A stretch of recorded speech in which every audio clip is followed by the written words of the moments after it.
안녕하십니까. 저는 무지개 도서관 이정은입니다. 인사드리겠습니다. 네, 지금부터 무지개 도서관 작가의 만남 행사를 시작하도록 하겠습니다. 먼저 바쁘신 와중에도 불구하고 본 도서관 작가의 만남 행사에 관심을 가져주시고 참석해주신 모든 분들께 감사 말씀드립니다. 무지개 도서관 작가의 만남은 평소 책으로만 접했던 작가와의 직접적인 만남을 통해 우리 작가님과 소통하고 문화활동의 욕구를 해소하고 또 더 깊이 있는 독서활동 증진을 위해 마련한 행사입니다. 독서의 즐거움을 발견할 수 있는 좋은 취지로 기획하게 되었으며 오늘이 그 두 번째 시간입니다. 그럼 오늘 우리에게 좋은 강연을 들려주실 오연호 대표님을 소개해드리겠습니다. 책 우리도 행복할 수 있을까의 작가 오연호 대표님은 1964년 전남 곡성에서 태어나 연세대학교 국문과를 졸업하시고 미국 리젠트 대학에서 언론학 석사학위, 서강대학교 신문방송학과에서 박사학위를 받으셨습니다. 1988년부터 월간 말에서 심층 취재 전문 기자로 활동하셨으며 2000년 2월 모든 시민은 기자다를 모토로 오마이뉴스를 창단하셨습니다. 2006년 미국 펜실베니아 대학교 경영대학원 와튼스쿨이 주는 경영 혁신상을 수상하셨고 2007년 미국 미주리 대학교 저널리즘 스쿨이 뛰어난 언론인에게 주는 미주리 메달을 받으셨습니다. 저서로는 노근리 9, 노무현 마지막 인터뷰, 다시 민주주의를 말하다, 정치의 즐거움, 우리도 행복할 수 있을까 등이 있습니다. 그럼 큰 박수로 오연호 대표님을 모셔보도록 하겠습니다.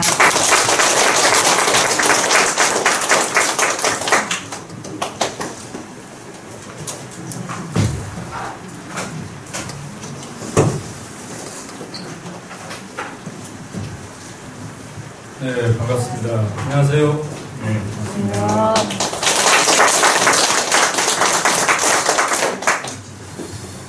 제가 이 책 우리도 행복할 수 있을까를 펴낸 게 3년 전인데요.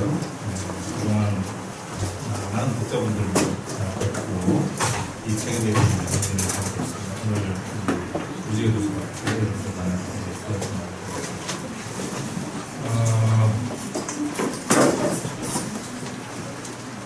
저는 지금 이제 오마이뉴스의 대표이고 또 기자이기도 한데요.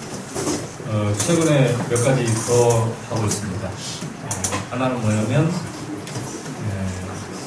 제가 학교를 만들어서 꿈틀리 인생 학교를 운영하고 있고요. 그리고 가장 최근에는 또 이렇게 여행 안내도 하고 있습니다. 어디를 향해서 여행을 하냐면 덴마크를 향해서 하고 있습니다. 제가 책을 썼더니 많은 분들이 한번 가보자고 그래서 매해 한 두세 차례 이렇게 여행을 떠나는데 한 번 갈 때마다 30명씩 모시고 다니는 것 같습니다. 제가 이제 PPT를 준비했는데 이분들은 한 1월 달에 가장 최근에 덴마크에 다녀오신 분이죠. 한번 갈 때 한 30명씩 이렇게 가면 이제 덴마크 사람들도 만나고 이러는데 여름에 갈 때도 있고 겨울에 갈 때도 있고 이렇습니다. 사실 제가 이제 이번 주 수요일 날 다시 또 덴마크에 갑니다. 또 다른 20명이랑 함께. 그다음 8월 달에는 방학이죠. 그래서 주로 선생님들이랑 함께 다시 덴마크에 가게 됩니다. 그래서 우리가 이제 보는 거는 도대체 왜 이 사람들이 이 전 세계에서 가장 행복한 나라가 되었을까? 이거를 배우러 다니는 건데요. 덴마크는 전체 나라의 크기는 한반도의 5분의 1밖에 안 돼요.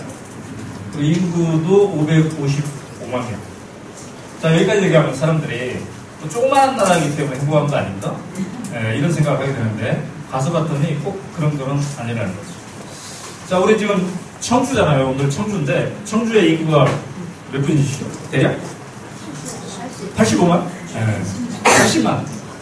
그런 덴마크보다 훨씬 적잖아요. 우리가 지방자치단체만 자치만 제대로 된다면은 행복해질 수 있다는 생각도 이제 해보게 되는데, 근데 1인당 GDP가 우리가 5만 5천 달러예요. 우리보다 훨씬 잘 살죠. 우리 한 3만 달러 될 것만큼만 이렇게 하고 있는 상황입니다. 무엇보다도 전 세계에서 어느 나라가 제일 행복한가 이거를 유엔에서 맨날 조사하는데 덴마크가 늘 1등이 된다. 자, 이런 나라를 저는 이제 그동안 한 8번 왔다 갔다 해봤네요.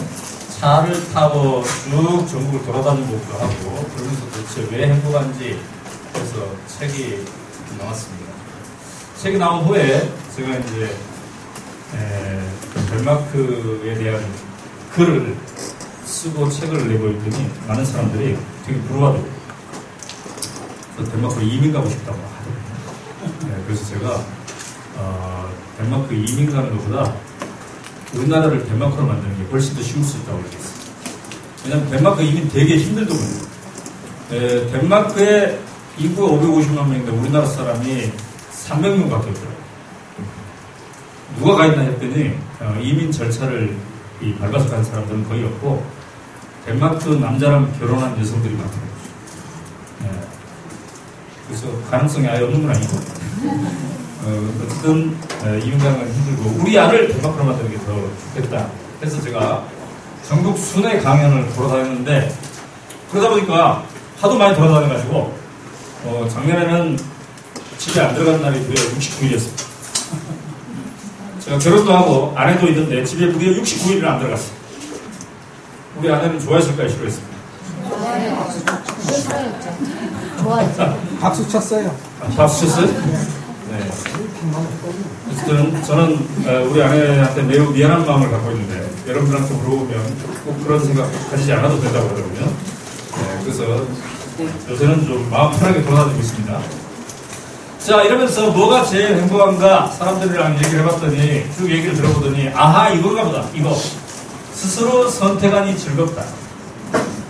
유치원 때부터 초등학생, 중학생, 고등학생, 대학생 그리고 어른이 될 때까지 인생은 자기가 뭐를 하면 좋을까 이거를 스스로 선택하면 좋겠다는 거예요. 자, 얘네들은 유치원 때부터 이렇게 하거든요. 이제 요새 덴마크에는 숲 유치원 컨셉이 많이 늘어났는데 숲속에서 유치원 생활을 하자는 거예요. 전체 유치원 중에 한 10%가 이런 거거든요. 이 숲이 무려 3,000평이에요. 3,000평 정도 되는 이 숲에다가 애들을 풀어놓고 그래서 놀게 하는 거예요. 근데 제일 독특한 게 뭐냐면 애들을 그냥 풀어놓는 하루 내내 아무런 프로그램이 없대요. 아침 9시에 오는데 3시까지 아무런 프로그램이 없어요. 자, 프로그램이 없으면 어떻게 될까요? 니들 알아서 놀아라. 그렇죠. 니들 알아서 놀아라. 그래서 지들이 알아서 지금 놀고 있는 거예요. 얘는 지금 알아서 자기랑 놀고 있어요. 얘는 알아서 원래 잡고 있어요. 얘는 알아서 사과 주스 만들고 있어요. 이렇게 니들 알아서 노는 거예요. 자, 이 얘기를 했더니 우리 한국 사람들 중에 한 명 간 사람이 유치원 선생님이었는데 너무 부러워하더라고요. 너무 부러운 나머지 막 우셔. 네, 우리나라 애들이 너무 불쌍하다는 거야. 이거 해라 저거 해라 유치원 때부터 ABC 가르치고 1, 2, 3, 4 가르치고 덴마크는 그런 거 절대 금지되어 있다며. 안 가르치는 게 제일 잘 가르치는 거야. 그러니까 유치원 선생님들이 막 부러워요. 함께 간 우리나라 사람들도 부러워했는데 우리 30명 중에 유일하게 전혀 부러워하지 않은 딱 한 사람이 있었는데 이게 바로 저예요. 저는 왜 안 부러워했냐면 제가 어린 시절에서 산골에서 살아났어요. 전남 곡성군 죽동면 용정리라고 50가구밖에 안 되는 그 산골에서 살아났는데 가만히 제 어린 시절을 생각해봤더니 이 덴마크 유치원보다 훨씬 더 선진적이었더라고요. 얘네들은 프로그램만 없잖아요. 프로그램만 없어요. 근데 우리는 선생님마저 없었어요. 그 다음에 유치원 자체가 없었어요. 그런데도 우리는 굉장히 재미나게 되게 즐겁게 살았어요. 자, 여러분 요새 중고등학생들에게 제가 이 강연을 가가지고 한번 질문합니다. 여러분 중에 엄마가 안 깨우는데 아침에 스스로 일어나서 학교 가는 사람 손 들어보세요. 몇 %가 손 들까요? 네, 10% 정도가 손 듭니다. 10%.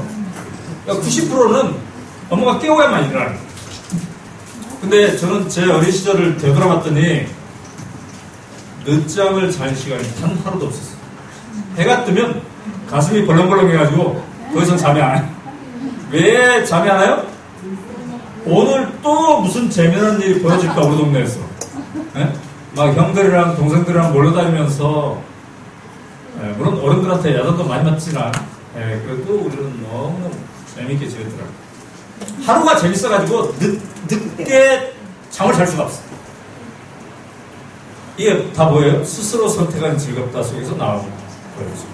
그때 어린 시절 제가 보니까 우리 뭐 다음 주 목요일 오후 2시에 우리 뭐 하자 이런 예약이 없었어요. 바로 그날 프로그램 짭니다. 그날 비가 오면 비 오는 것과 연관된 프로그램 짭니다. 그날 개구리들이 막 지서대면 개구리 뒷자리 잡아가지고 삶아먹기 이 놀이가 형성이 되는 거죠. 바로 이게 뭐예요? 스스로 더불어 즐겁게. 자, 갔더니 스스로 더불어 즐겁게 하면 어떻게 됩니까? 표정이 좋고 말을 잘해. 스스로 더불어 즐겁게 하고 표정이 좋고 말을 잘해. 근데 유치원 때만 그런 게 학생 내내 그런 거 얼마나 좋을까요? 가봤더니 얘네들이 바로 그러더군요. 학생 내내 표정이 좋아. 말을 잘해. 이게 어디까지 가요? 고등학생 때까지. 얘네들이 고등학교 1학년 때 아주 표정이 다 좋잖아요. 자, 근데 우리는 유치원 때까지는 표정이 좋은데, 초등학교 저학년 때까지는 표정이 좋은데, 고학년에 올라가면 이제 애들이 조금 그러다가 중학생이 되면 표정이 어두워지고, 고등학생이 되면 말도 잘 안 하려고 해요. 왜 이런 현상이 벌어집니까? 근데 덴마크에 갔더니 대부분 대학생까지, 일반이 될 때까지 표정이 괜찮아요. 자, 왜 그럴까? 기본적으로 애들이 학교에 주로 다닙니다. 학교는 인생학교다. 열심히 해서 좋은 대학에 가는 게 목표가 아니라 내 인생을 어떻게 살까.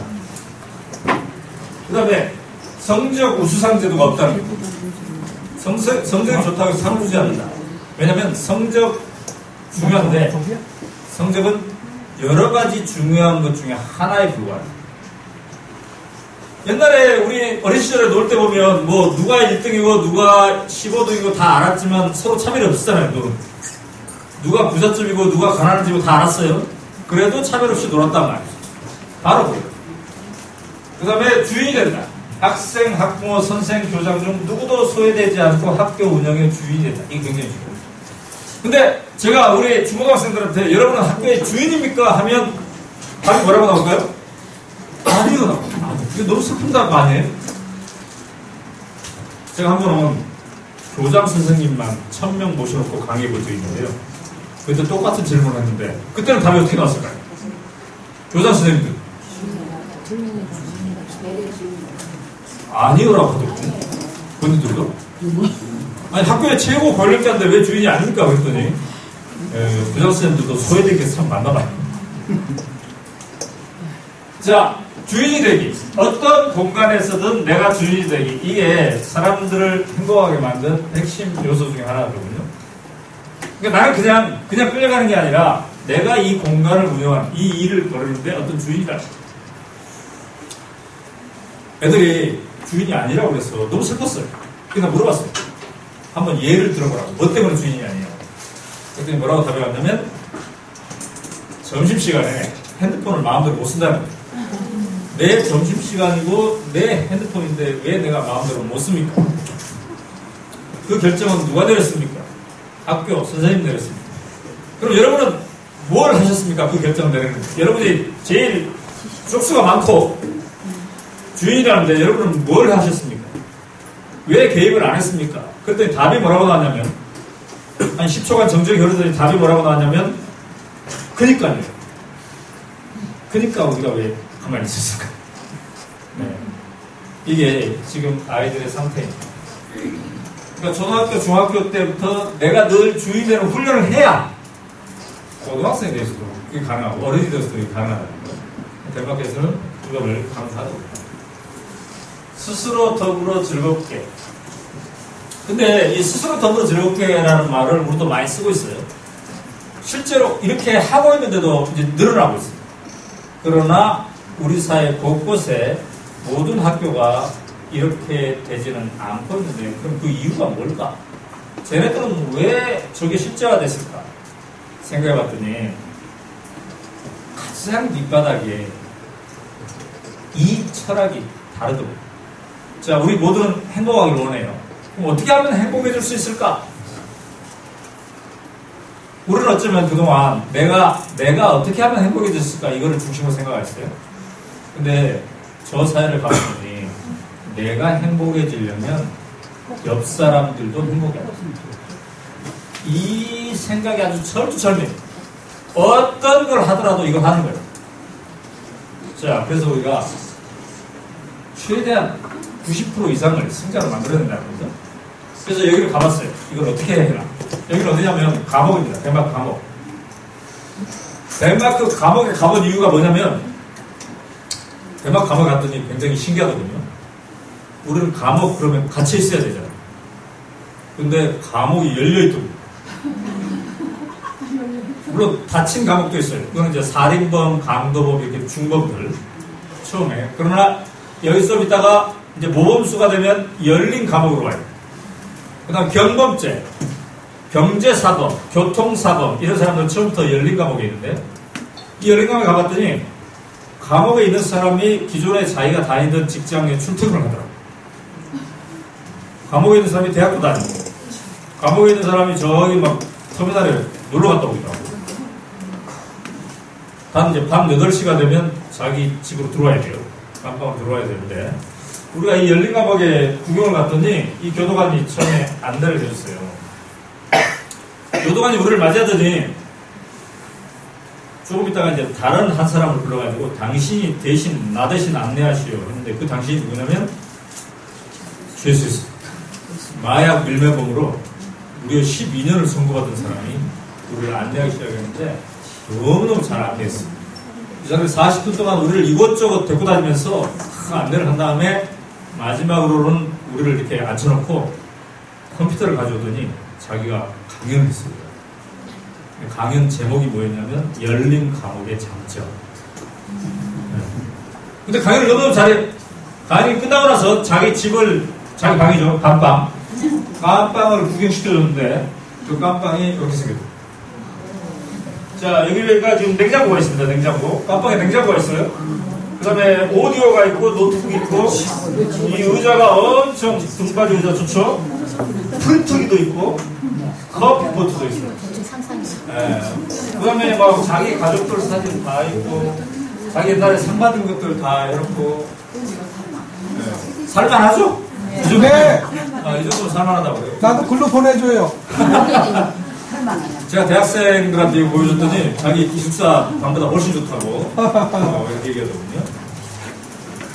자, 이 사람은 지금 감옥 안에서 자기가 갇혀있다고 생각하지 않아요. 자, 감옥에 갇혀있는 사람은 어떤 생각을 합니까? 아, 내가 내 인생을 잘못 운영해가지고 내가 범죄를 저질러서 인생은 패배자다 이런 생각을 갖기 쉽잖아요. 근데 모든 사람이 실수를 할 수 있고 범죄를 저지를 수도 있는데 문제는 그 다음부터랍니다.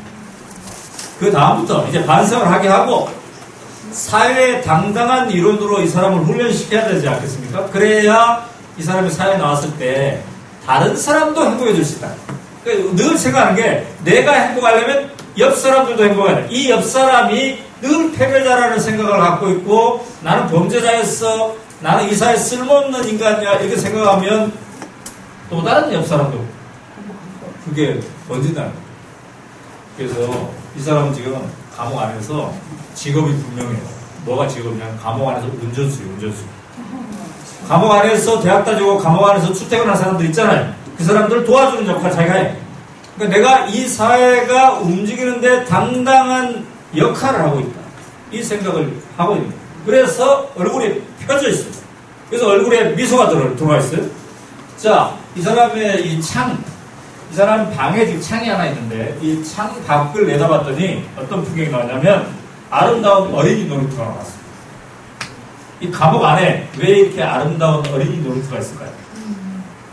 미끄럼틀도 있고 네, 다 있죠. 그네도 있고 왜 이렇게 만들었을까요? 이 어린 애들이 엄마 아빠 면회 오면 여기서 놀아라 함께. 이게 면회 장소입니다. 면회 장소.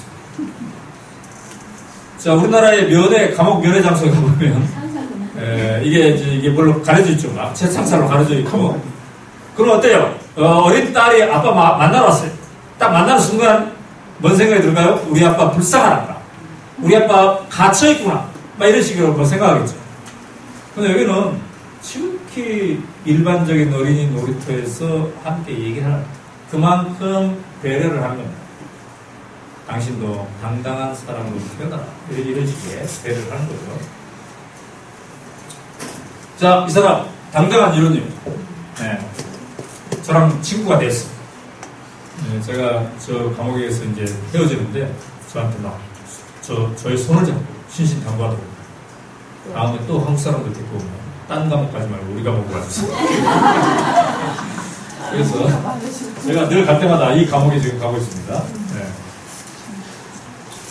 자, 거꾸로 만약에 10%만 승자가 되고 90%가 패배자가 되는 구도로 짜여지면 사회가 어떻게 돼요? 험악해지죠. 굉장히 험악해집니다. 근데 유감스럽게 우리나라가 지금 고등학교 3학년 교실이 그렇게 돼 있어요. 공부 잘하는 10% 아이들은 뭔가 내가 뭐 원하는 대학에 갈 수도 있겠네. 나머지 아이들은 너무나 이른 시간에 나는 안 되겠구나. 이 패배자라는 생각을 갖고 있어서. 그럼 어떻게 돼요? 초등학생 때부터 힘들죠? 대구 초등학생의 일기입니다. 저는 제가 살고 있는 게 아닙니다. 우리 엄마가 살고 있습니다. 이런 일기 나옵니다. 중학생이 되면 주눅이 든다고. 주눅. 자, 고등학생이 제 책을 읽고 일기를 썼는데 이 친구가 굉장히 독함을 잘 써요. 그래서 선생님이 그것을 네가 나와서 한번 읽어봐라. 그런데 여기를 읽은 거예요. 덴마크 학생은 야생마 같다. 그러나 우리는 앞만 보고 달려야 하는 경주마 쓰세요. 야생마와 경주마의 차이를 아시겠죠? 근데 이제 다음 줄을 읽어야 되는데 너무 감정이 복받쳐가지고 그 다음 줄을 못 읽었어요. 그 다음 줄에 뭐라고 써 있었냐면 우리 학교 급식에 나오는 소고기는 다 1등급인데 우리는 왜 이렇게 3등급 이하가 얼마나 슬픈 단어입니까? 자, 우리나라 고3 아이들의 표정. 고3 아이들의 표정이 이렇게 들어갑니다. 무엇이 이렇게 만들어갈까요? 네.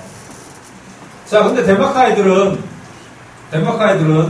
그렇지 않던데, 그게 이 사회가 왜 표정이 밝냐면요.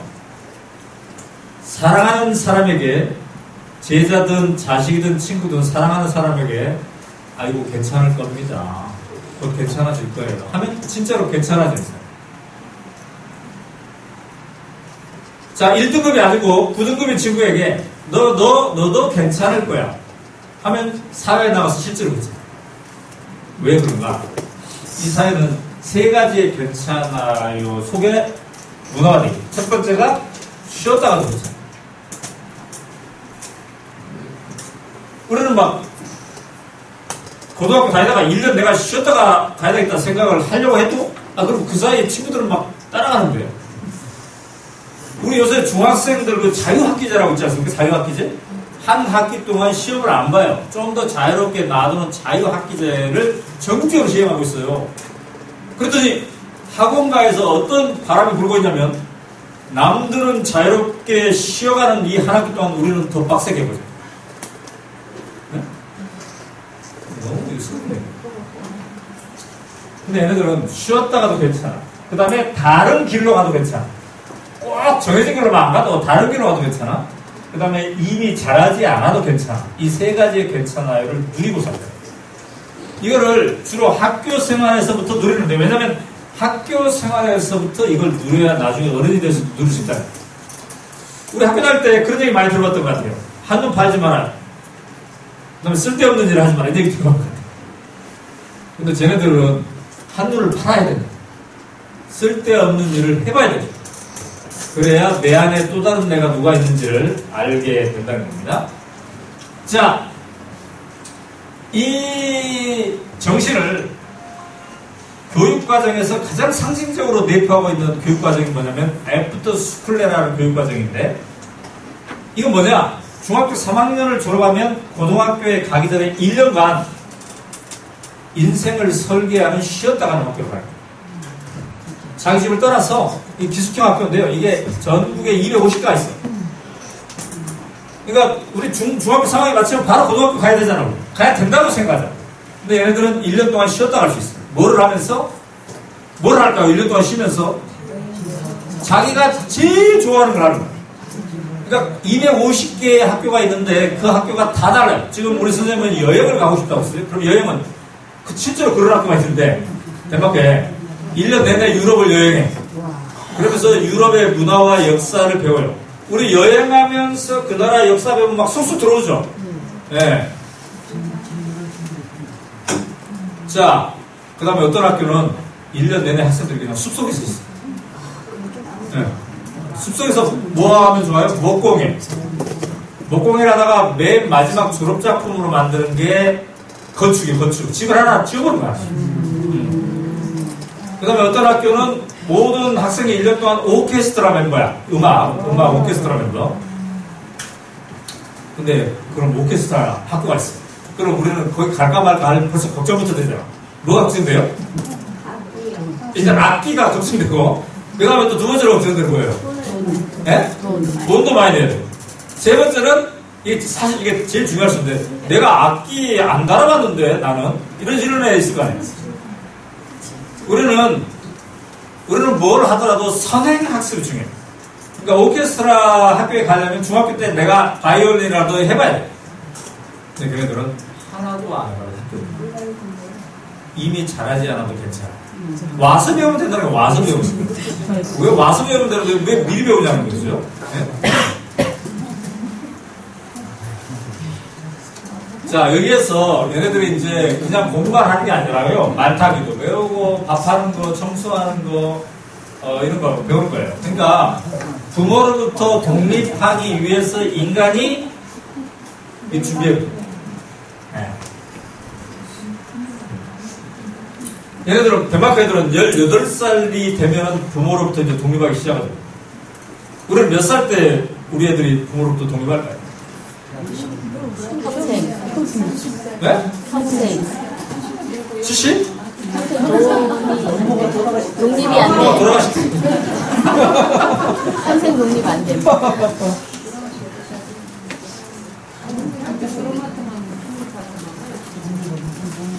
대박 애들 보니까요, 신기하게 고등학교 졸업하잖아요. 고등학교 졸업하면 대학생이 되면 월급을 줘요. 월급. 대학생이 그 학비가 전혀 없고 대신 월급을 받는데 120만 원씩 월급 받아요. 그러면 대학교에 안 간 애들 있을 거 아니에요. 고등학교만 가고 취업 전 고등학교 나 졸업했는데 취업은 아직 못했어. 그러면 80만 원 주더라고요. 왜 80만 원을 주며 왜 120만 원을 주느냐, 왜 주냐 그랬더니 공부에 전념하라고 준다라는 의미도 있지만 또 하나의 중요한 의미가 뭐냐면 부모로부터 독립을 하라는. 좀 돈 입장이 있어야 독립, 그래도 월세라도 살아야 독립하지 않겠습니까? 독립 자금을 주는 거예요. 독립 자금을. 근데 이 생활을 독립하려면 기본적으로 청소하고 빨래하고 밥해 먹고 막 이래야 될 거 아니겠습니까? 그거를 이 애프터스쿨에서 공부를 하는 겁니다. 근데 이제 제일 부러운 게 뭐냐면 못해도 당당하고 즐겁게 참여. 이게 제일 못해도 즐겁게 당당하죠. 근데 우리 사회가 만약에 10%만 승자가 되는 사회가 굳어가면 어떻게 됩니까? 이미 상당히 잘해도 주눅이 돼요. 그죠? 10%만 승자가 되니까. 아니, 전체에서 30% 안에 든다는 게 얼마나 잘하는 거예요. 그죠? 30% 안에만 들어도? 근데도 얘가 주눅 들어있어. 자, 얘네들은 못해도 얼마나 당당하지 한번 볼까요? 자, 그걸 보기 위해서 이 학교를 가봤어요. 이 학교는 전교생이 1년간 축구만 해요, 축구만. 공부 안 하고 축구만. 그러니까 축구 좋아하는 아들이 얼마나 인생이 즐겁다는 걸 느끼겠습니까? 그러니까 모든 교육의 가장 큰 핵심이 뭐냐? 저는, 아하, 인생은 즐거운 거고. 이걸 세팅했어. 그래야 되지 않겠어요? 네. 그래서 얘네들은 축구를 통해서 인생이 즐거운 거라는 걸 배우는데, 자, 1년 내내 축구만 하는 학교, 이런 학교였으면 우리는 누가 갈까요? 축구 엄청 잘하는 애들만 갈까요? 축구 중간 정도 하는 애한테 엄마가 가라고 하면 가요, 안 가요? 잘 안 가려고 그래, 얘가 주눅 들어가지고. 근데 얘네들은 축구를 진짜 못해도 합격이 돼요. 왜 그러느냐?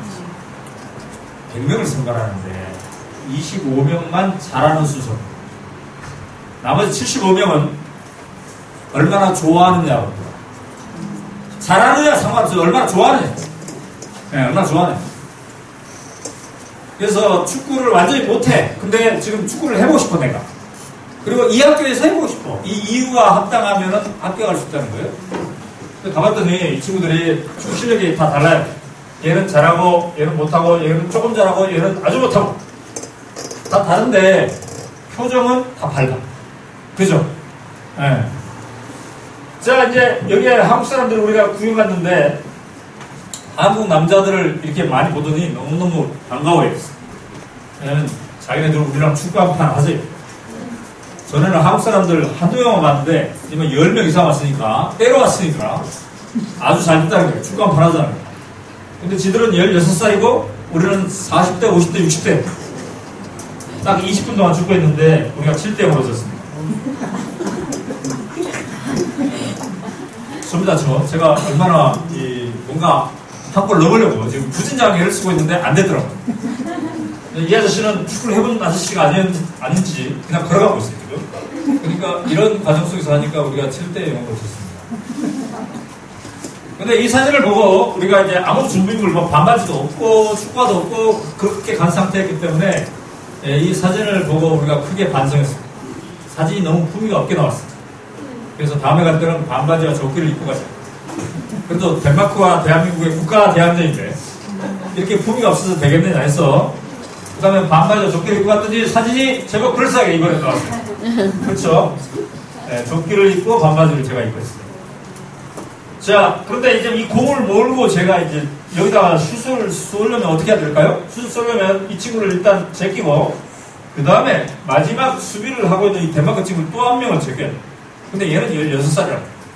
저는 54세. 제가 과연 제낄 수 있을까요? 근데 놀랍게도 제가 무려 2차례나 저 친구를 제치고 슛을 날려봤어요. 질문 있습니다. 네? 그 선수도 반바지 입었어요? 다 반바지죠. 그 색깔은 무슨 색깔이에요? 아, 우리는 빨간색, 색을 통일을 안 하고. 자기 반바지 다 가져가고. 마음대로 입었어요? 그런데, 못 제낄 줄 알았는데, 이 친구를 제치고, 우리 2차례나 슛을 날렸다고. 그만큼 이 덴마크의 최종 수비수 이 선수가 못하더라고요. 11명 중에 제일 못해. 근데 엄청 감동적이었어. 뭐가 감동적이었냐면, 못하는 거. 당장 없이 이렇게 참여. 네, 못해도 행복해요. 네, 못해도. 그리고 주변에서 구경하는 선생님, 그 다음에 친구들도 바라보는 눈길이 괜찮다요. 못해도 괜찮다. 즐겨봐. 자, 이런 학교가 있으면 참 좋겠죠. 그래서 우리가 이런 학교를 만들어보자 라고 했어요. 어떤 학교? 첫째, 쉬었다가도 괜찮다. 그래서 그냥 1년 동안 쉬자 우리는. 두 번째, 다른 길로 가도 괜찮다. 그래서 남들은 막 고등학교 가는데 우리는 다른 길로 한번 가보자. 세 번째, 이미 잘하지 않아도 괜찮아. 그러니까 여기는 잘하는 개념이 없어요, 없어. 그러니까 잘하는 개념이 뭐냐면 내가 이미 잘하고 있는 걸 다른 친구들에게 나눠주는 거, 이게 잘하는 거예요. 그리고 그래서 결국 서로 잘하게 만들어요. 자, 그런 학교를 만들어보자. 캐치프레이즈는 뭐냐면 중3 졸업생에게 1년간 옆을 자유를 허하라. 옆을 자유.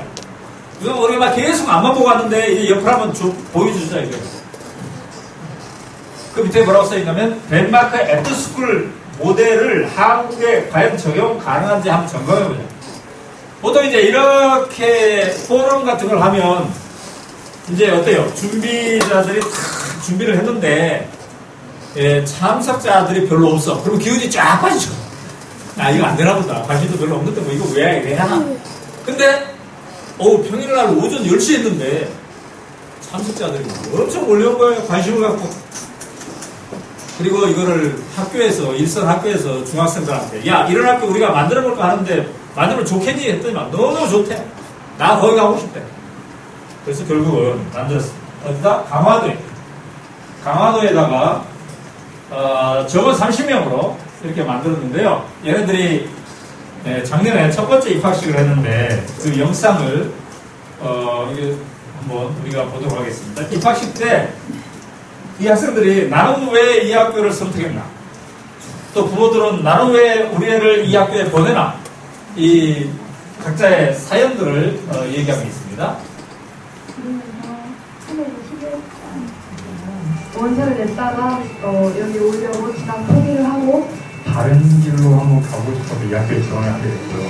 공연 활동을 하고 있긴 하지만 제 진로에 대해서는 해보고 싶어서 제가 이제 대학생 되고 막 만드실 줄 알았는데 이렇게까지는 안 되셔서 여기서 제 꿈도 갖고 있고 또 많이 놀고 싶습니다. 제가 인생을 어떻게 살면 좋을지도 배울 수 있을 것 같다는 생각이 들었습니다. 여기 와서 열심히 놀고 그 다음에 공부 절대 안 했습니다. 죄송합니다.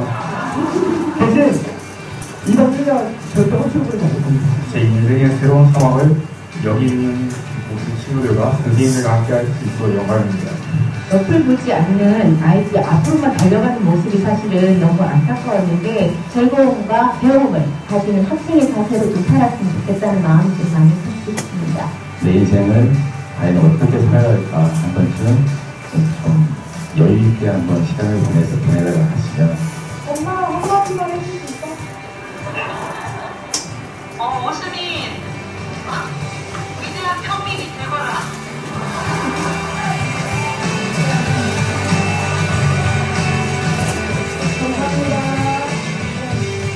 0.0003.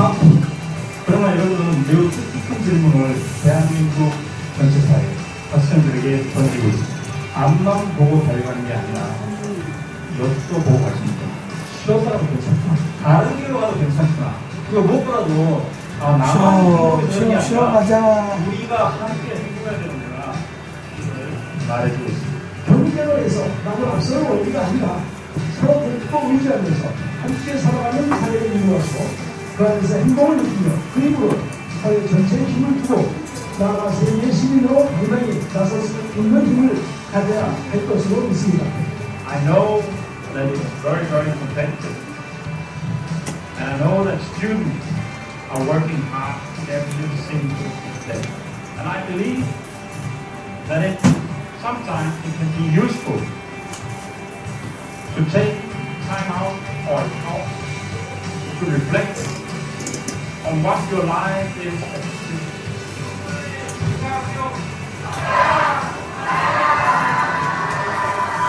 네. 자, 아까 조금 아까 영어가 있어요? 네? 기숙사도 있어요? 예, 예, 예. 그러면 한 달에 얼마예요? 한 달에 밥 먹고 수업하고 자고 모든 거 포함해서 지금 85만 원을 받고 있어요. 85만 원이요? 네. 자, 근데 아까 맨 마지막에 그 영어로 얘기하는 사람이 누구냐면 덴마크의 대사입니다. 대사. 주한 덴마크 대사. 그 대사님도 와서 축하를 해주고 했는데요.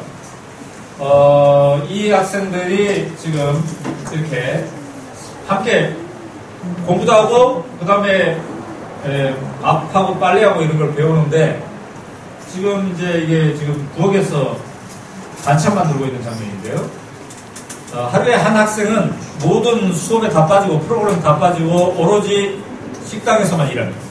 식당에는 식당 선생님이 계십니다. 이 선생님이 지금 묵 만들고 있지 않습니까?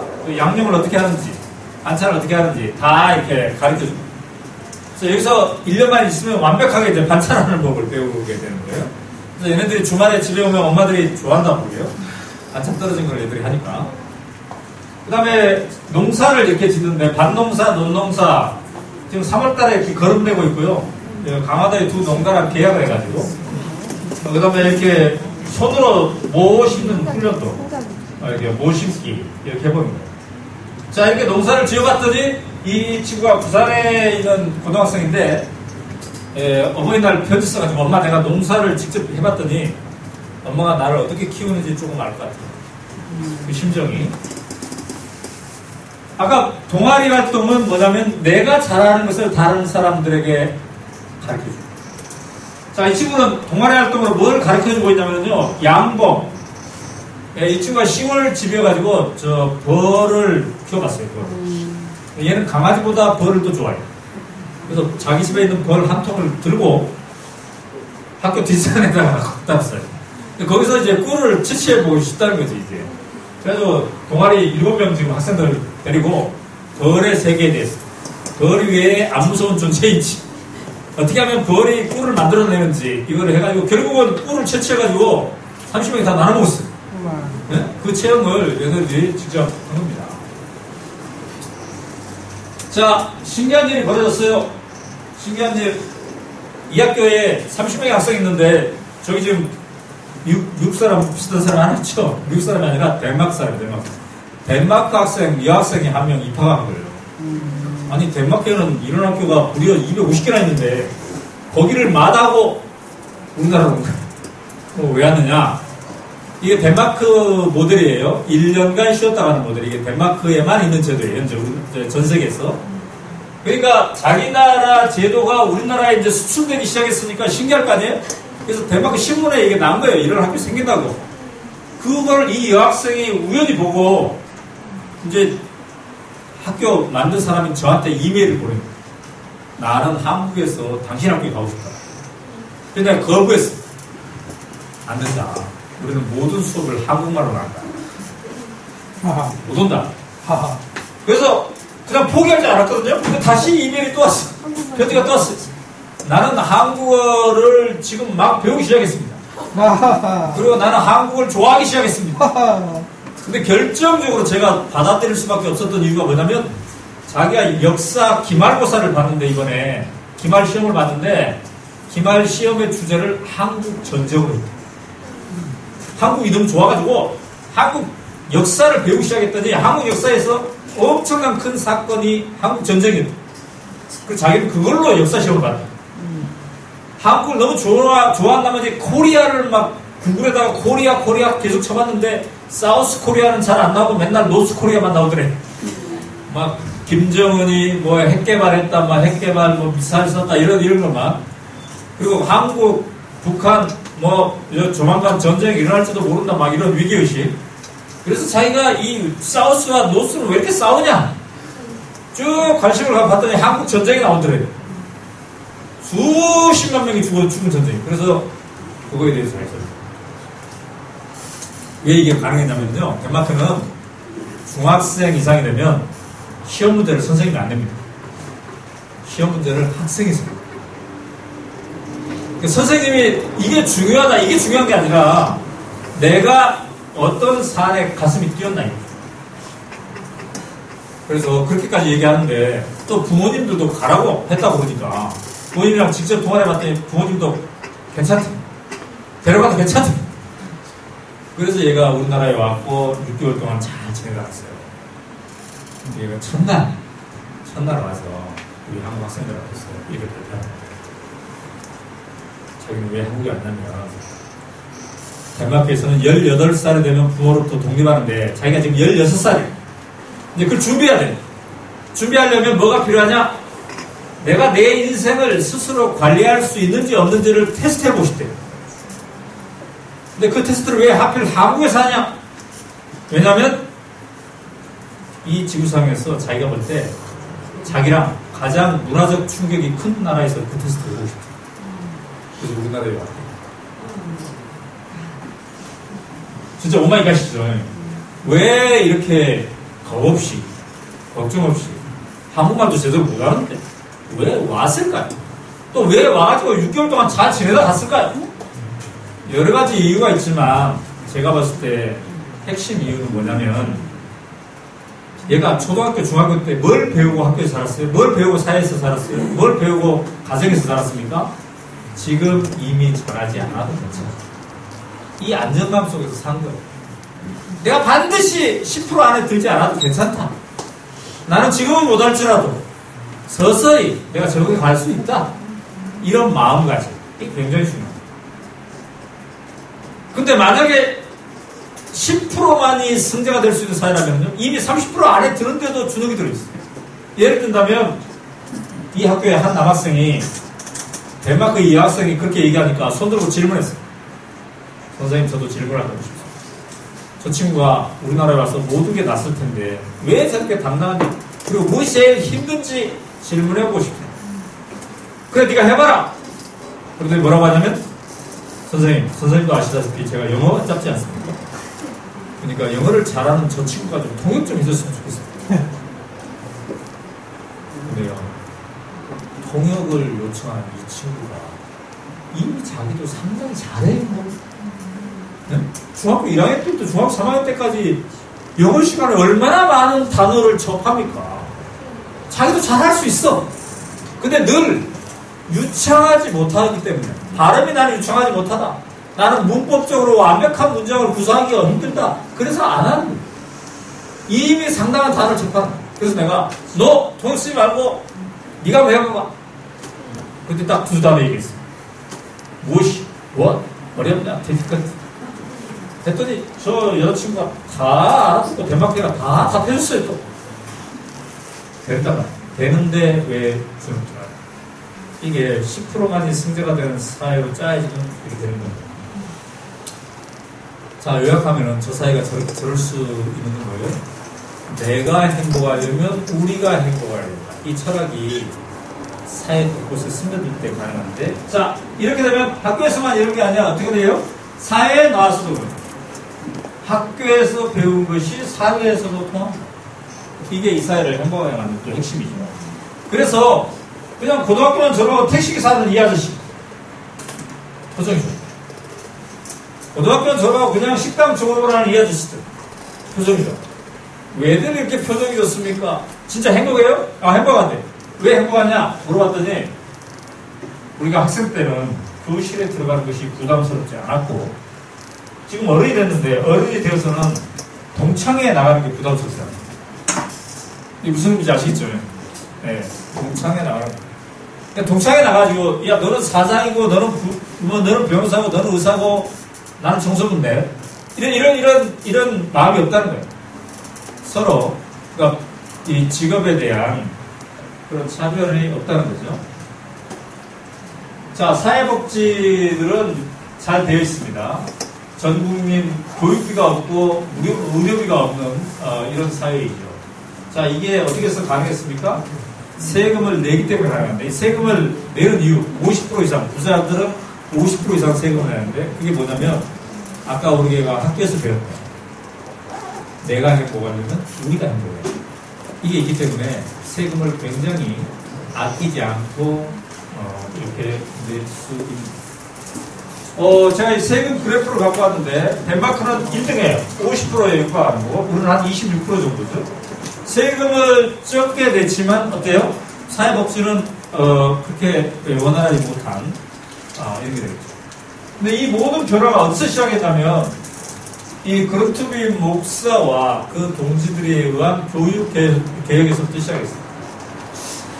한 사회가 제대로 되려면 그루트비 목사에 의하면 시민이 깨어나야 되는데, 그 시민은 어떻게 하면 깨어날 수 있을까? 그 핵심이 교육입니다. 그래서 죽어있는 교육을 버리고 살아있는 교육을 시작합니다. 그루트비에 의하면 죽어있는 교육은 뭐냐? 시험, 합격 끝나면 다 잊어버려도 됩니다. 이게 죽어있는 교육. 살아있는 교육은 시험, 합격 끝나도 계속 남아가지고 나에게 뭔가 영향을 줍니다. 그게 살아있는 교육이라는 거죠. 자, 살아있는 교육을 어떻게 하나? 봤더니 여러 가지를 하고 있던데, 그 중에 하나 갔더니, 어느 교실에 갔더니 선생님 뭘 열심히 가르치고 있어요? 근데 뭐 가르치고 있는 줄 알아요? 이게 국영수를 이렇게 가르칠 수도 있는데, 뭘 가르치냐면 화장실 변기를 갖고 와가지고 화장실 변기를 어떻게 하면 잘 닦을 것인가를 가르칩니다. 만약 우리나라 고등학교 교실에서 이런 거 가르치고 있으면 부모님들 난리 날 거예요. 국영수 공부할 시간도 없는데 뭐 쓸데없는 거 가르치고 있는데. 근데 이게 엄청 중요한 공부라는 거예요. 이게 중요해 안 해요? 살아보니까. 중요해요. 엄청 중요해. 엄청 중요해. 자, 어쨌든 이런 나라가 그 철학으로 왔는데, 근데 이제 여기서 더 중요한 거예요. 아니, 제가 지난 2년 동안 이런 걸 가지고 우리나라 돌아다녀 봤더니요, 우리나라 사람들 중에서도 스스로 더불어 지역을 굉장히 이미 잘하고 있는 사람들이 곳곳에 많더라고요. 그래서 제가 반성했어요. 아니, 나는 덴마크가 왜 행복한지, 저기 비싼 비행기표 덴마크까지 갔는데 알아봤더니 우리나라에 다 있는 사람들이 있어요. 그리고 제가 덴마크에 가가지고 막 칼스버가 덴마크 맥주예요. 칼스버가 한잔하고 꺼이꺼이 울었어요. 혼자서. 왜 울었냐면, 이 나라가 왜 행복한지 쫙 관찰해 봤는데 결과가 뭐예요? 스스로 더불어 즐겁게잖아요. 근데 이게 아까도 얘기했지만 제가 어린 시절 우리 시골 동네에서 스스로 더불어 즐겁게 한 거랑 똑같더라고요. 근데 어때요? 우리는 그 어린 시절에 그 시골에서 있었던 그 문화가 지금 도시화되면서 상당히 파괴가고 있어요. 근데 덴마크는 수도 코펜하겐에 그게 그대로 있더라고요. 그 차이. 이 시골 공동체에서 우리가 스스로 더불어 즐겁게 해온 거를 덴마크는 그대로 가져왔다. 우리는 이게 청주로 가면서 서울로 가면서 부산으로 가면서 상당히 파괴된다. 이 지점입니다. 그러면 그들은 왜 이걸 고수할 생각을 했을까요? 가장 기본에 뭐가 있냐면 사람이 사람답게 살려면 뭐가 기본이냐 이거에 대한 고민을 끊임없이 교육을 통해서 견지해요. 그러니까 우리 옛날에 시골 사람들 막 대학에 많이 갔잖아요, 서울로. 그때 무슨 정신을 가지고 가느냐예요. 걔네들은 대학을 가면서 코펜하겐으로 걔네들 오면서 야! 이 도시공동체의 장점을 어떻게 코펜하겐에서도 계속 유지할까? 이게 관심사였어. 근데 우리의 관심사는 뭐였어요? 야, 우리 집이 가난한데 네가 좀 돈을 좀 벌어가지고 우리 집안 형편이라도 좀 해야 되지 않겠냐? 이게 너무 스트레스예요, 그죠? 그러다 보니까 뭐 농촌의 좋은 점, 이걸 좋은 점이라고 우리가 못 생각하고 뭐라고 생각했어요? 가난, 이 농촌의 가난과 어떻게 결별할 것인가? 그러니까 가난과 어떻게 결별할 것인가만 생각했지, 부자지간에 옆동네, 윗동네, 윗골목, 아랫골목 정겹게 이렇게 살아가는 것이 얼마나 소중한 것인지는 우리는 덜쳐줬다. 그죠? 네. 그래서 설 명절, 추석 명절 때 꼬박꼬박 찾아오는 이 효자보다도, 어떤 사람은 안 오는데 막 서울에 가서 무슨 뭔 사업을 했는지 돈을 엄청 벌었대, 차가 다니는데, 이런 것도 부러워하는 거예요. 그죠? 자, 이게 한 사회가 어떤 가치로 유지되는가, 이거 차이가 나요. 근데 다행스러운 것은 이런 상황에서 우리나라 곳곳에 가봤더니, 자, 꿈틀리 주민이다. 꿈틀리 주민. 이걸 이제 제가 만들어낸 거예요. 꿈틀리 주민. 왜 꿈틀리 주민이라는 단어를 만들어냈냐면, 의정부에 제가 강연을 갔더니 이 조그마한 대안학교에 이렇게 써있더군요. 사람이 살아있다는 것은 꿈틀거린다. 사람이 살아있다는 것은 꿈틀거린다. 자, 이 학교는 매우 허름한 학교예요. 대안학교. 한 140명 정도? 이렇게 조그만 학교인데 여기에 그렇게 써있어. 근데 사정 얘기를 들어봤더니, 한 10년 된 학교인데 사정 얘기를 들어봤더니 덴마크 아이들보다 더 스스로 더불어 즐겁게 잘하고 있어. 얘네들은 초등학교 3학년만 되면 그때부터는 모든 학교의 규칙, 학생들의 규칙을 학생들 스스로 만들어. 그래서 이 초등학교 3학년한테 물어봤어. 너는 무슨 규칙을 만드는지? 그랬더니 얘는 종이 비행기를 날리는 것에 대한 규칙을 지가 만들었다. 종이 비행기를 날릴 때는 반드시 그 안에 자기 이름을 써넣기. 종이 비행기 제작 실명제. 왜 만들었냐고 했더니 누군가 날리고 그냥 청소도 안 하고 가버렸다. 다음부터는 주워 가지고 까보면 다 안 돼. 누가 그랬지? 얘는 중학교 3학년짜리인데 너는 무슨 규칙 만들었는지 최근에 그랬더니 자기는 그동안 지난 7년간 친구들이랑 모든 학교의 규칙을 자기들이 다 만들었다. 그래서 이제 지겨워 죽게 되지. 졸업 앞두고 있어가지고 학생들끼리 합의했대. 우리 새로운 규칙 아무도 추가로 제안하지 말지. 그 정도로 주인이었다는 거야. 이런 학교가 있다는 거야. 여러분이 이 학교의 주인입니까? 하면 일제히 아니요라고 합창한 학교도 있지만 초등학교 3학년 때. 근데 이 학교의 특징은 또 뭐냐면 학생들 등록금 먹을 때 형편에 따라 형편. 월사금이 만약에 30만 원이다 그러면 어떤 사람은 50만 원. 좀 잘 사는 사람. 어떤 사람은 자기 형편이 안 되니까 10만 원만 내. 어떤 사람은 난 다음 달에 내겠다. 근데 다 합쳤더니 어떻게 돼? 합쳤더니 이런 정책을 펼치기 전하고 똑같아. 이게 조율이 이렇게 되는 거예요. 그 다음에 엄마 아빠들은 주말마다 모여가지고 족구대회 하고요. 이 공동체가 엄청나게 잘 되고 있어요.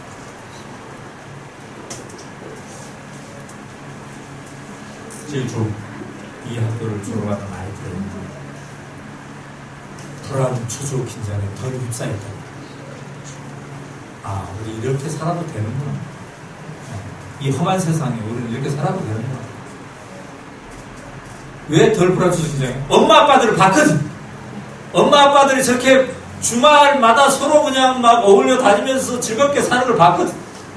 아, 나 혼자 막 몇 평 아파트, 더 추가적 아파트, 이게 나 혼자가 아니라 더불어 이렇게 살아도 되는구나.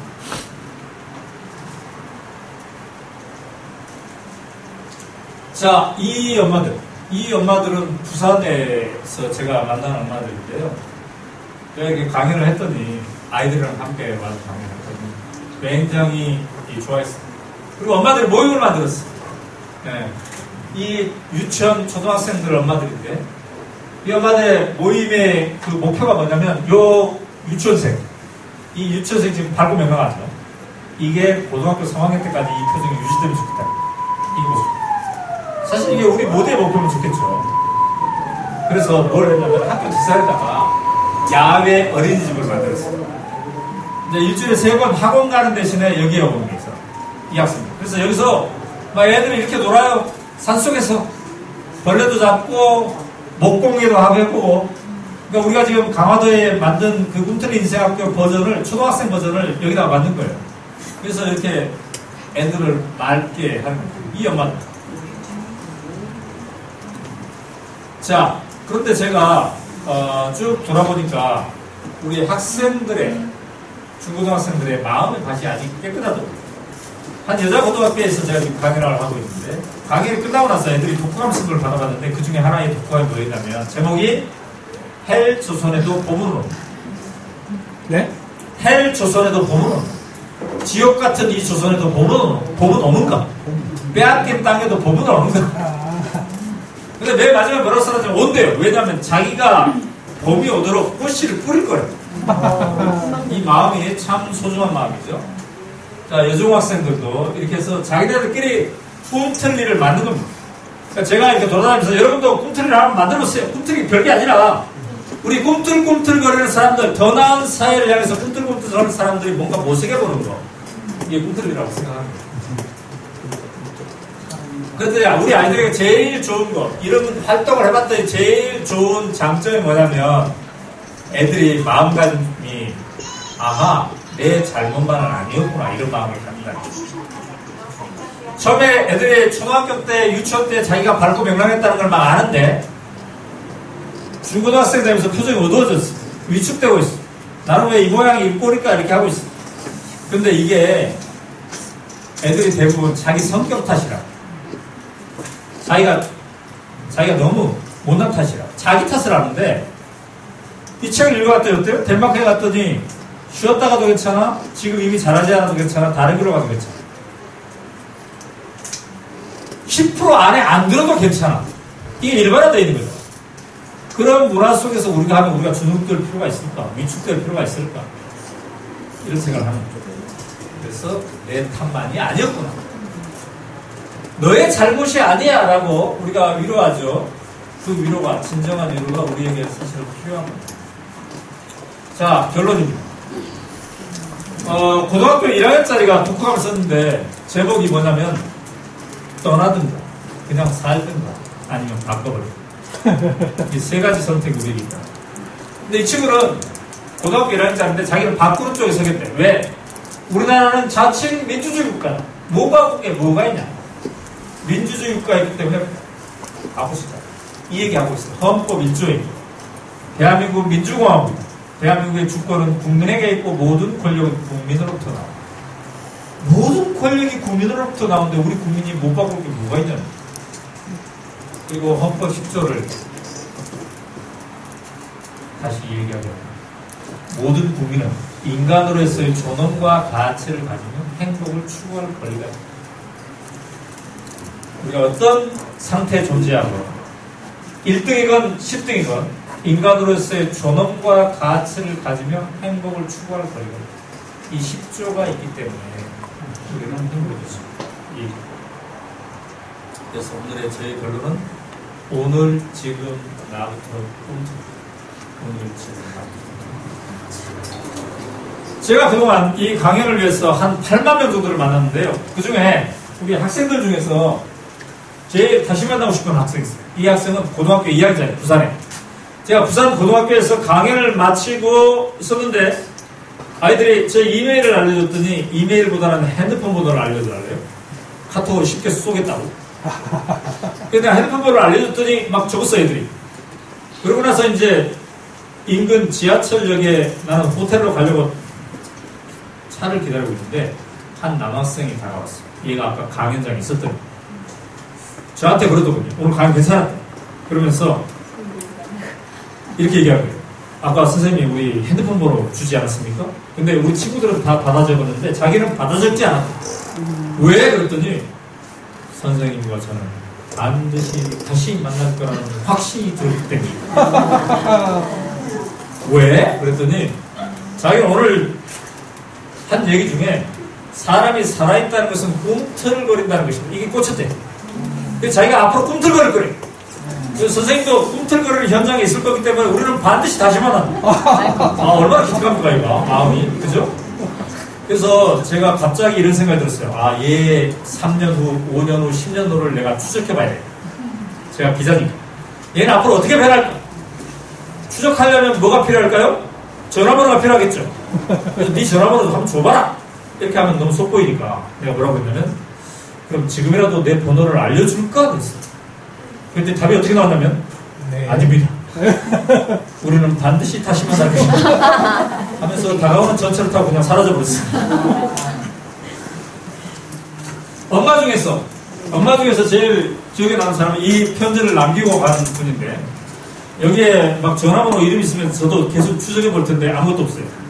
그냥 편지만 남기고 왔는데 이렇게 얘기했어요. 오늘 강의를 들으며 속으로 울었습니다. 말로만 우리 딸들에게 괜찮아라고 했더라고요. 진심으로 더 이해해주고 솔직해보려고 합니다. 즐거운 강연이었지만 저는 속으로 내내 울었습니다. 저는 강연 전에 저와는 조금은 다른 나, 다른 엄마, 다른 아내, 다른 위대한 국민이 되었습니다. 하면서 이런 축제를 주고받았거든요. 자, 어쨌든 이런 학생, 이런 어른, 서로 꿈틀꿈틀거리는 이 마음이 모아지면 우리가 조금 더 행복한 사회, 행복한 나라. 또 우리 요새 문재인 대통령이 뭐 얘기하고 있어요? 나라다운 나라. 나라다운 나라는 별게 아니라 아까 헌법 10조 대한민국의 모든 국민은 존엄과 가치를 가지면 행복을 추구할 권리가 있다. 이게 실제화되는 그런 사회일 거라고 생각합니다. 네, 여러분 감사합니다.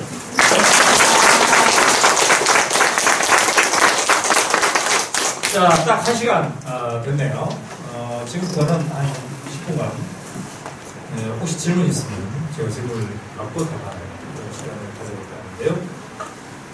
네, 저는 출신 하나거든요. 근데 저 어렸을 때 가정이 엄청 자유롭게 컸거든요. 네. 교육에 뭐 관심도 없고, 그때만 해도 여자를 안 배웠는데 이런 식으로 해갖고, 오빠는 대학교 가고, 걔는 뭐 학교 안 가도 된다 이런 식으로 하고. 그래서 나중에 보니까 이제 제가 중학교 1학년 때가 그냥 생각한다. 야, 나도 배워야 되겠다. 왜? 촌에서 맨날 살으니까 옷도 촌옷 입고 오는데 저 서울서울 내려오면 막 멋지게 하고 오거든요. 그래서 와 저기 진짜 공무원 좋게 되는구나 그런 생각이 나는데 지금 선생님 말씀드리니까 우리 옛날에 살았던 그 시절이 정말 그리워요. 네. 한 동네가 막 그런 데 있으면 거기에서 먹고 몰라도 돼, 무식할 때, 무식하는 게. 느끼고 살았거든요. 지금은 시골 가면 아주 완전히 보이는 상관없거든요. 네.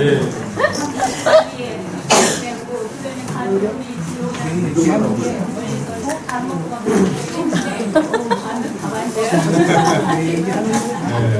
맛있어. 그걸로 끝이야.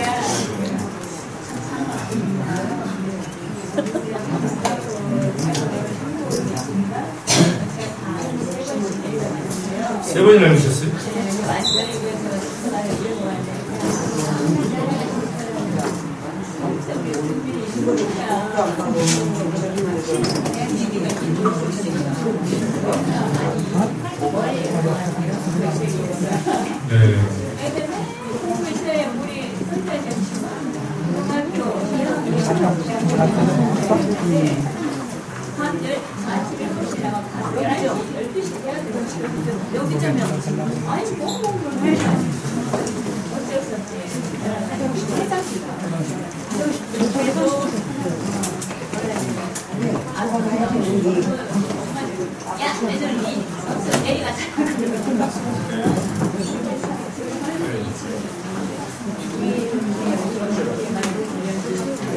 네. 네, 감사합니다. 아유, 책을 3번이나 읽으시는데. 여기 선생님. 예. 선생님이 쓴 책을 읽어놓고, 신문에서 나오셨거든요. 한 가지. 덴마크 사람들이 행복감을 교육을 발가스 근데 지금 사회민주당이 추가되죠. 네. 그런데 시스템 자체가 덴마크 국민을 행복하게 행복하냐. 또 한 가지는 덴마크 사람들의 민족성이 DNA 유전자가 행복한 기질을 가지고 있느냐. 이거하고 나는 질문하고 싶은 것은 선생님이 우리나라 가능성이 있다 그렇게 말씀하셨거든요. 그런데 가능성이 있는데 가능성을 자꾸 살려나가는데 가면 갈수록 가능성이 생기지 못하게 하는 정책이 나타나거든요. 이럴 때는 많이 배웠다고 하는 사람들, 엘트 계층 있다는 사람들, 불중에 있다는 사람들, 이런 사람들은 이게 안 통하거든요. 이럴 때는 이제 현재 국회에서 총리하는 것도 여당이 하나 기싸움이거든요. 기싸움 할 것이 아니거든요. 그렇다고 한다면 앞으로 서민들은 너무 순수해서 그럴 수 있어요. 근데 나이가 먹을수록 그것이 이 사회의 전목이 끌어나오고 그게 안 되고 있잖아요. 그래서 이런 것을 볼 때 선생님 같은 어떤 인생을 좀 받아가지고 그런 생각을 하면서 아니 그게 무슨 개수가 아니라 거기에 대해서 좀 덴마크 민족이 행복의 DNA가 있어서 그러냐. 네. 아니면 시스템 자체가 그렇게 해서 행복하냐. 네. 그거 선생님이 많이 봤으니까. 네. 네. 자, 이 질문부터 답을 드리면, 저도 이제 굉장히 궁금했어요. 네. 이런 사회를 만드는 사람들은 뭔가 좀 DNA가 좀 다른 거 아닌가? 품성이 좀 다른 게 아닌가? 근데 그 얘기를 대박 사람들한테 막 집중적으로 질문했더니 자기네들은 아니라고 하더군요. 그러니까 우리는 시민 교육을 통해서 이렇게 재탄생된다. 근데 그 옛날에 농촌 사회에서 이렇게 재탄생된 거잖아요. 단순히 시민 교육만 되면은 덜 됐을 것을 그렇게 하고 나서 그 정신을 바탕으로 협동조합을 했더니 돈까지 벌리더라. 이 체험을 한 거예요. 그러니까 스스로 더불어 즐겁게 했더니 잘 살기까지 하더라. 이 체험이 이제 선순환 구조를 만들었고, 그 다음에 아까 선생님이 얘기한 이제 시스템. 그렇게 교육받고 단련이 됐더니 자꾸 이제 조직화를 하고 싶지 않겠습니까? 제도와 체제를 또 만들고 싶지 않겠습니까? 그렇게 해서 사회민주당이 들어서고, 요게 선순환 효과를 가져오라고 볼 수 있겠습니다. 그 사회민주당 계층이니까, 선생님이니까, 그 노동자. 네. 근데 이제 사회민주당이라는 게 사회주의적 요소와 민주주의적 요소를 두 가지의 장점만 가지고 뭔가 살려보겠다고 하는 그런 제도라고 볼 수 있겠습니다. 그리고 이제 아까 이제 선생님께서 3번이나 읽으셨다면서 여러 가지 말씀하셨는데, 근데 우리가 덴마크에서 또 배워야 될 것 중에 하나가 뭐냐면, 이런 철학을 갖고 있거든요. 사람은 인생 내내 성장기라는 거예요. 성장기. 네, 죽을 때까지 성장기. 그러니까 우리가 이런 얘기하면은 이제 중고등학생들을 어떻게 행복하게 교육시킬까? 뭐 이것만 주로 생각하는 거잖아요. 근데 중고등학생도 성장기에 있지만 우리 자체가 지금 성장기에 있다. 50대든 70대든 90대든 지금도 성장기에 있다. 그러니까 내가 어떻게 살 것인지. 성장기의 의미는 뭐냐면 지금의 나 말고 내 안에 또 다른 내가 있다는 거예요. 그러니까 여러분이 지금은 이제 뭐 미술에 관심을 갖고 있었는데 이게 하다 보니까 서예까지, 음악까지 막 이러면서 그 전에 내가 없었던 내 안에 또 다른 나를 발견.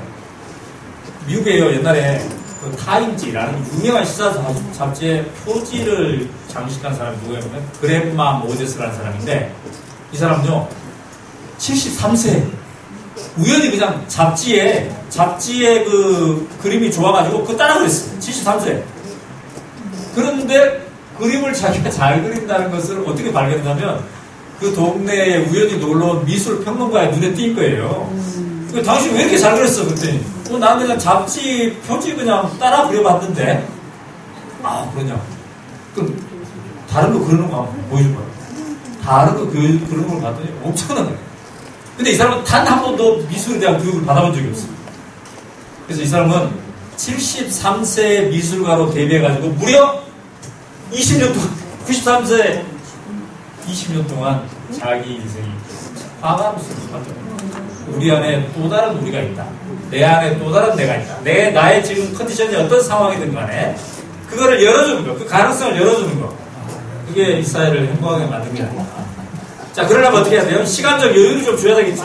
네. 또 충분한 선택지를 줘야 되겠죠. 네. 네. 우리 두 분이 동시에 손을 들었는데 이쪽 가까이 분 먼저 하고 저쪽에 가겠습니다. 자, 짧게 질문해 주세요.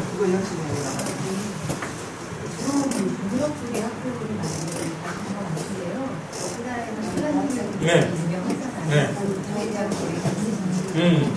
실제로 꼼수리 인생 학교를 사실 어려움과 있으실 것 네. 같아요. 네. 자, 꿈자리 대학교 운영하면서 제일 큰 어려움은 뭘까요? 여러분 상상하시. 우리 관장님은 재정에 대해서 고민을 많이 해봤기 때문에 바로 그냥 고민 하지 않으시고 재정이지 재정. 맞습니다. 자, 이 학교 만들려면 뭐가 필요해요? 터가 필요하죠. 그 다음에 이게 무슨 학교예요? 기숙형 학교잖아요. 기숙사 만들어야 되잖아요. 그 다음에 이게 뭐 돈 들어가잖아요. 뭐 애들 밥 먹여야 되지, 어디 수학여행 보내야지. 이 돈이 제일 큰 문제입니다. 덴마크는 이 돈을 절반을 정부에서 대줘요. 제도화 되기 때문에. 근데 우리는 아직 이런 제도가 전혀 없어요. 지금 이 학교 무법지대에서 지금 나오고 있는 학교입니다. 그래서 여러 가지 어려우면 이제 재정에 대한 어려움이 가장 큰 거고요. 그 다음에 두 번째, 우리나라에 안 있어본 학교예요. 최초의 학교. 그러니까 누가 힘들어요 또? 선생님이 힘들어요, 선생님이. 우리나라의 학교 그러면 학교 선생님은 늘 어떤 생각이에요? 학교 선생님. 완벽하게 준비해가지고 학생들을 대응해야 되는 게 학교 선생님이잖아요. 근데 여기는 준비하지 말라는 거거든요. 애들 스스로 하게. 근데 이게 또 우리 마음이 이게 쉽지 않잖아요. 이거 우리 선생님들은 막 뭔가 준비하고 탁 해서 애들이 우리 선생님은 좋은 선생님이야. 이거 말 듣고 싶잖아요. 야, 니들 스스로 막 봄비 내리는데 뭐 하고 싶은 일 없니? 이거 얼마나 답답한 노릇이에요. 네, 그래서 선생님들이 또 초기에 적응 영향이 많죠. 그 다음에 핀란드 얘기했는데 핀란드랑 덴마크랑 다른 점은 덴마크는 이런 교육이 오기까지 어떻게 했어요? 150년 걸리면서 아래로부터 서서히 문화화된 거예요. 핀란드는 1980년경부터 국가에서 한번 이 교육 개혁을 한번 세팅해보자. 그래서 위로부터의 개혁을 했는데 이게 비교적 잘 먹히고 이런 경우를 볼 수 있습니다. 자, 제가 지금 제가 오늘 주최 측에서 1시간을 예정을 해서 거기에 맞춰서 지금 표를 끊어왔기 때문에 거의 이분을 마지막 주최 질문자로 해야 될 것 같습니다. 그래서 맨날 그 책을 보니까 이혼율 책이 질문하고요. 이혼율하고 이쪽에 질문하고 있다고. 죄송합니다. 저는 오영 기자님이시니까 시각장애인을 처음 보셔야 것 같아요. 그런 경우도 많이 있어서 저희들은 저희에 대해서 사회에서 소외되고 각자의 언어나 감각이나 정서나 사회 문화적인 것에 대해서 많은 것들을 홍보를 해주셨으면 하는 바람을 지금 대신하고요. 제가 이렇게 표정이 좋은 이유는 청주맹학교 전국미디어재학 2학년에 재학 중인 스스로 더불어 즐겁게 살고 있는 학생이고요. 오늘 기자님과 매칭되면서 공유하고 싶은 사람답게 살고자 하는 인공교육 강사 일을 하고 있어요. 네, 그래서 너무나 공감 많은 책을 잘 읽지는 못했지만 너무나 감사드리고 제가 학교에서 편안한 학교에서 많이 알았던 얘기들이라서 함께 나누고 싶고 앞으로도 기자 활동을 기대하고 있고 저 또한 저의 인생의 전성기는 60대라고 생각을 해서 만날 기회가 또 있었으면 그 학생처럼 그런 거 누렸으면 하는 바람입니다. 이상입니다. 네. 그 학생이 우리는 반드시 다시 만날 기회를 했기 때문에 네, 다시 만날 거고요. 저도 이제 우리 시각장애인들에 대한 관심이 아주 뭐 옛날부터 내가 엄청 많았다 이렇게는 할 수는 없고 지난번에 우리 덴마크 1월달에 갔는데 이 충청 지역에 있는 시각장애인 학교에 시각장애인 선생님이 신청을 했어요. 네. 중학교가 있어요. 청주맹학교랑 수주맹학교. 근데 학교 이름을 내가 까먹었는데 어쨌든 그래서 그분이 우리 30명의 일행단에 함께 오셔가지고 전 과정을 다 참여하고 이렇게 가셨어요. 그래서 굉장히 처음에 좀 뜻밖이었어요. 그런데 이제 우리 직원이 한 명 동행을 해가지고 전체 과정에 대해서 이분이 가서 또 우리를 대해서 강연도 해주고 이렇게 하셔서 정말 우리 시각장애인들의 상황이 이렇구나 또 이런 또 일주일 동안 함께 체험을 했으니까 또 이렇게 하니까 또 되는구나 하는 것도 체험하고 그분은 남성이었어요. 어쨌든 그렇게 했는데 앞으로 제가 더 이해도를 많이 잡기 위해서 노력을 하도록 하겠습니다. 아까 선생님 어떤 질문을 하셨죠? 네. 그 책을 읽어보니까 거기도 사람 사는 세상이 있네. 이혼율? 네. 이혼하고 이혼을 함에도 불구하고 난 행복하다. 아마도 그거는요, 제가 지금 시간을 되게 짧게 하겠습니다. 아마도 그거는 이제 저도 이제 왜 그런가를 막 고민했는데 취재를 했는데 어쨌든 사회적 눈치를 덜 보는 사회, 우리나라. 우리는 막 그 이혼한 것에 대해서 너무 그 주변의 눈치를 막 보고 부담스러워하고 이런 게 있잖아요. 그 다음에 이혼 전후의 과정이 상당히 우리나라처럼 부담을 안 가게, 그러니까 이혼하고 나서도 부부가 계속 만나요. 아이를 대상으로서. 그 다음에 우리는 아이 걱정이 많잖아요. 근데 아이도 우리가 이혼할 수밖에 없는 상황을 충분히 설명하고, 그 다음에 그 후에 아이 관리를 두 부부가 합의해가지고 제대로 하고, 그러니까 한마디로 말하면 이혼 후 스트레스가 우리나라보다 적구나 이런 생각을 할 수 있었고요. 자, 이게 어디서 또 나옵니까? 남녀 평등. 여성들이 거의 완벽하게 평등이 돼 있어요, 남자랑. 그래서 여성 경제 활동 인구가 남성이랑 똑같습니다. 그래서 굳이 남자한테 의지해가지고 경제력 때문에 함께 사는 그런 경우는 덜하다. 아마도 아까 제가 맨 처음 얘기한 스스로 선택하는 즐겁다를 이 부부 생활에서도 실현하기 때문에 그런 게 아닌가 하는 생각이 듭니다. 자, 오늘 이제 마무리를. 네, 가장. 짧게 대답해 주시면 되는데, 지금 내 스스로 학대 더불어 합친거 이게 됐다 그래서 나이가 많아도 성장기이기 때문에 그게 가능하다고 했단 말이에요. 네. 근데 실질적으로 지금 어떤 걸 미국적 하와이기도 해줬는데 실질적으로 지금 어떤 대안이 있을 수 있는 건가? 네네네. 자, 그래서 이제 덴마크에는 아까 제가 애프터스쿨에는 뭐예요? 중3 졸업하고 1년 동안 쉬었다 가는 학교잖아요. 근데 이 어른을 위한 학교가 또 있더라고요. 고등학교 3학년 이후에 나이 제한 없이 아무나 누구나 난 한 6개월 동안 내 인생을 재점검하고 싶다. 그런 학교 이름이 호이스쿨이에요. 호이스쿨. 이런 학교는 또 이제 약 80개가 있더라고요. 80개가. 그래서 거기 보니까 막 70세도 가고 고등학교 3학년 같이 졸업하려도 가고. 근데 이게 좋은 게 뭐냐면 서로 나이대가 차이나니까 서로의 경험이 다르잖아요. 서로 가르쳐 주는 거예요. 내가 인생을 살아봤던 이랬더라. 뭐 이런 식으로. 그래서 어쨌든 인생 곳곳에 쉬었다가는 점검하는 학교가 있다. 그래서 제 꿈은 이제 앞으로 지금 중3 졸업생들을 위한 학교를 만들어 봤으니까 앞으로는 이렇게 성인 학교를 한번 만들어 봐야 되겠다. 근데 아까 관장님 말씀하셨듯이 역시나 뭐가 제일 중요해요? 재정이 중요하다. 그러니까 이런 것들을. 근데 우리나라에 돈이 있어요, 없어요? 돈 있어요. 우리나라에 빌딩 있어요, 없어요? 빌딩 엄청 많아요. 그걸 어떻게 활용하느냐의 문제. 자, 이상 마치겠습니다. 감사합니다.